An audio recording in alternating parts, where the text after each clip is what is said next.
ہم کریں گے ہر مظلوم کی حمایت۔ السلام علیکم، میں ہوں حورین فاطمہ اور آپ دیکھ رہے ہیں حمایتی نیوز HD چینل۔ نظر ڈالتے ہیں آج کی اہم خبروں پر۔ صحافتی فرائض کی انجام دہی کے دوران سینئر صحافیوں پہ تشدد، سخت مذمت۔ احمد دین حمایتی کی رپورٹ۔ صحافتی حلقوں نے سینئر صحافی دلدار سیلرو اور باغی ساگر پہ دوران صحافتی فرائض مبینہ تشدد اور ان سے موبائل فون چھیننے کے واقعے کی شدید الفاظ میں مذمت کرتے ہوئے اسے آزادی صحافت پہ کھلا حملہ قرار دیا ہے۔ تفصیلات کے مطابق دونوں صحافی بے نظیر انکم سپورٹ پروگرام میں مستحقین کی رقوم سے مبینہ کٹوتی کی شکایات کی کوریج کر رہے تھے کہ اس دوران بعض افراد نے مبینہ طور پہ ان پہ تشدد کیا اور ان کا موبائل فون بھی چھین لیے۔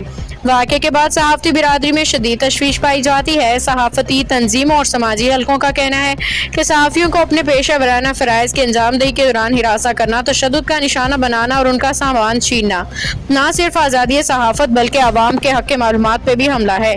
پاکستان کے آئین کے آرٹیکل 19 کے تحت اظہار رائے اور آزادی صحافت کو قانونی تحفظ حاصل ہے، جبکہ آرٹیکل 19A ہر شہری کو عوامی اہمیت کی معلومات تک رسائی کا حق فراہم کرتا ہے۔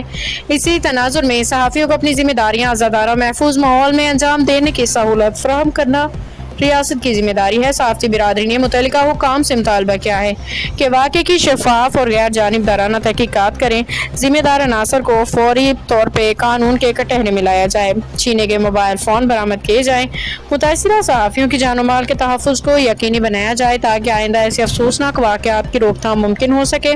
روزنامہ حمایتی نیوز اس واقعے کی شدید مذمت کرتے ہوئے مطالبہ کرتا ہے کہ صحافیوں کے تحفظ کو یقینی بنایا جائے اور آزادی صحافت کے آئینی حق کا ہر صورت احترام کیا جائے۔ باخبر رہیے ہر جگہ ہر وقت، جانیے ملکی و غیر ملکی حالات و واقعات یقین کے ساتھ۔